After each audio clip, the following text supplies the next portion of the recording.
I want to move to another story. I'll go to this one. This is eye candy, I guess.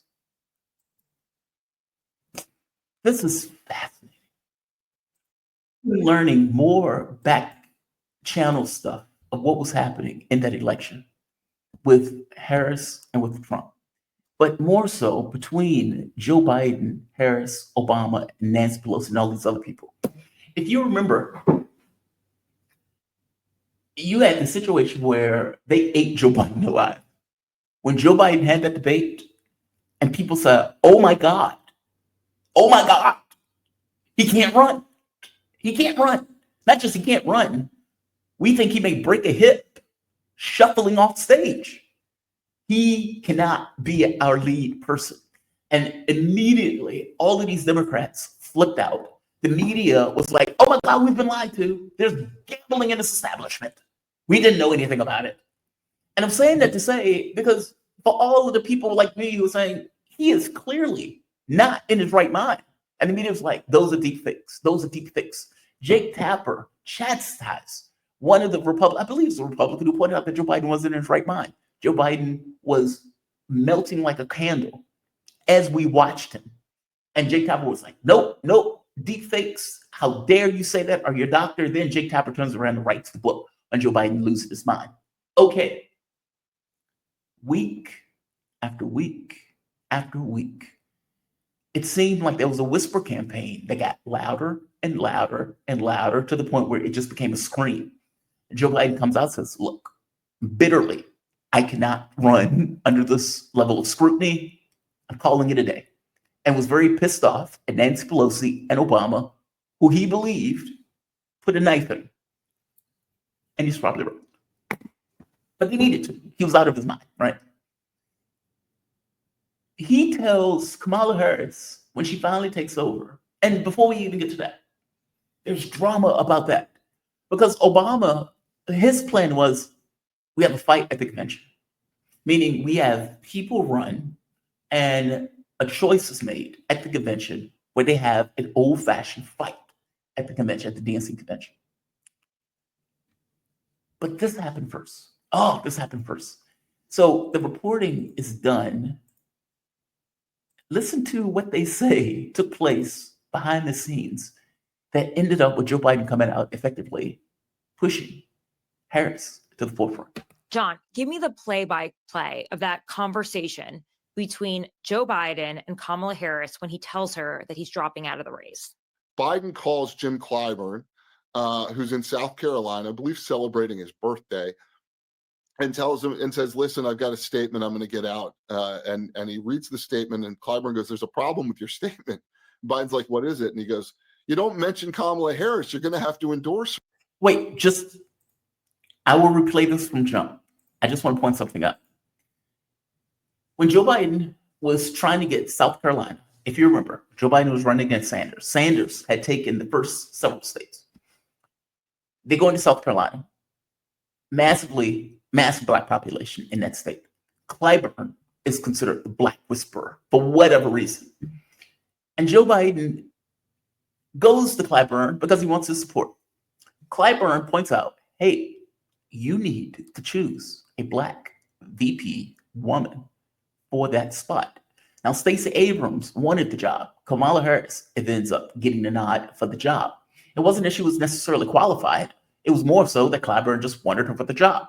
So the reason why Clyburn is taking this point of view has everything to do with what took place when Joe Biden was running the first time around. Just want to point that out. I'm going to go back to it. I'm going to start it from scratch. Just so you can hear it. I just wanted to give a little factoid associated with it. John, give me the play-by-play of that conversation between Joe Biden and Kamala Harris when he tells her that he's dropping out of the race. Biden calls Jim Clyburn, who's in South Carolina, I believe celebrating his birthday, and tells him and says, listen, I've got a statement I'm going to get out. And he reads the statement, and Clyburn goes, there's a problem with your statement. Biden's like, what is it? And he goes, you don't mention Kamala Harris. You're going to have to endorse her. And Biden says, well, yeah, I'm going to I'll eventually endorse her, but I'm going to leave my statement as is. And Clyburn's like freaking out. He's like, I don't know what to do. He wants to be able to endorse Kamala Harris himself immediately. He needs Biden to get out of the race before he can do that. He's got a 5:30 p.m.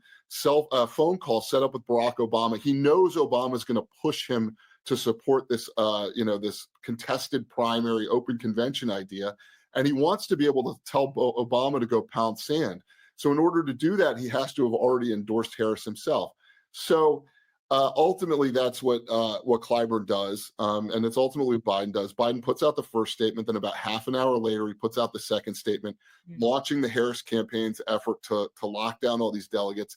And then Clyburn gets on the phone with Obama at 5:30 p.m. and says, Mr. President, I have already endorsed Kamala Harris. You need to get behind the vice president.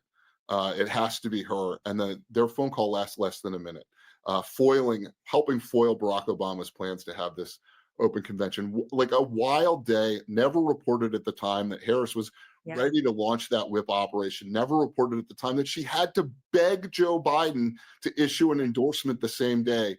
If he doesn't do it, disaster for her. I was always wondering what happened between that half hour, when we were all on our toes. Kamala Harris had to beg Joe Biden for nomination because Joe Biden, in his first speech, didn't include Kamala Harris. Clyburn had to push Joe Biden to put her name in order to preempt Obama, meaning Clyburn preempted Obama's plan. Again, let me go back a little bit. David Axelrod, if you remember, was the one to come out and point out, I don't think Joe Biden should be the person. And people were like, whoa, is Rod on that? Is Axelrod doing that on his own? Or is Obama doing a whisper campaign? Now, as I was pointing out to my mom, Obama would never come out and make let's say, an announcement like that. He would never attack Joe Biden in that way. So he wouldn't personally do it. He would never tar himself in that way. Would he work behind the scenes to do it? Oh, yes, he would. Oh, yes, he would. He's a politician, right? Axelrod comes out, whispers, maybe Joe Biden shouldn't be the person. And then people were like, okay, well, what's going on with this? Then for whatever reason, that debate is held early, very, very early. And Joe Biden takes the debate. Voices get louder. Axelrod gets louder. Other people get louder, louder and louder, up until the point where Joe Biden flames out. Obama, in his mind, we can have a contested convention. They can fight it out. We can get the best candidate at the convention. Now that Joe Biden is out, we can do that. Clyburn knows it. Clyburn knows exactly what Obama wants to do. Clyburn wants to ensure that his person that he got Joe Biden to choose is the nominee. We need this Black woman to run. And what does it look like if this Black woman is not chosen? Does she look like she's incompetent? Does she look like she's insufficient for the job? And so Clyburn is like, I need to preempt what Obama wants to do. And the way I preempt what Obama wants to do is to get Joe Biden to nominate and give his support vocally to Kamala Harris. That way, if Obama or anybody else comes out, it is too late. At that point, you're running against the president of the United States, who's effectively said, this is the person who I want to run. That is amazing. That is amazing. That wasn't reported, by the way. That is astonishing. And then add to this, when Kamala Harris was at the debate, and over again, people kept asking, why is she tethering herself this closely to Joe Biden when Joe Biden is this unpopular? And as the reporting points out, Joe Biden told her when she was going out, no daylight, kid. No daylight. Meaning, protect my legacy. I don't give a shit what you do. Protect my legacy. You will back my policies. You will vocally advocate for my policies. You will support that genocide. Yes, you will. You will support that war in Ukraine. You would support all of that stuff. And you would not say a bad word against me. So when over and over again, when Kamala Harris was asked the question of, how are you different than Joe Biden? She said, well, obviously, I'm a woman. I clearly have breasts and a vagina. And I'm not Donald Trump. And people are like, what? Joe Biden is super unpopular. How are you wrapping yourself around this unpopularity in this way? And yet she did. From her point of view, loyalty mattered more than winning the race. Or at the very least, she wanted to win the race in the context of that loyalty. Dude, talk about focusing on the wrong syllable. You're focusing on the wrong things. The entire point of a race is to win the race. It's like, I'll give you an example. When I see these commercials for the military, and I see them say, we have all of these identity politics in our military. And I'm like, dude, you're missing the point of the military. The point of the military is to kill. Your job is to go out, accomplish an objective. That's it. It's not about accomplishing an objective while ensuring wokeness. It is to accomplish an objective. And if you need a bunch of hardcore Marines to go out there and do it, you have a bunch of hardcore Marines to do it. It has nothing to do with your identity. It's nothing to do with this woke stuff. It is a job to do. Full stop. I don't care about your wokeness. There's a job to do. Same thing, right?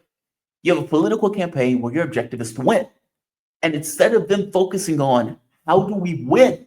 How do we beat the stuffing out of a man who we're calling Hitler and a fascist and saying he's going to destroy American democracy? Instead of focusing on that. And by the way, if indeed they thought that, and they are still deciding, but we still need to ensure Joe Biden's feelings are okay. Oh man, that is even worse. Clyburn, behind the scenes, put a knife in Obama in order to get Kamala Harris to run in that race, flame out and lose, even worse than Hillary Clinton. Not only did Trump win, he won the popular vote, which is something that Democrats thought Republicans could never do.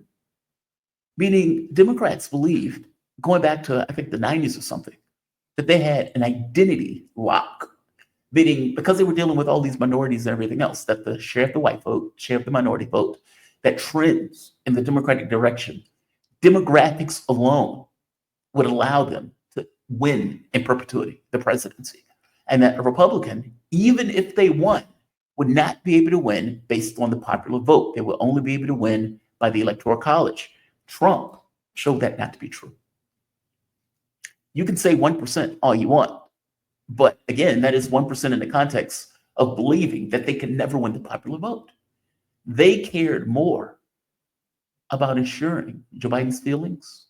They cared more about stuff that didn't matter as opposed to actually running a race and winning that race. That reporting is phenomenal. That reporting is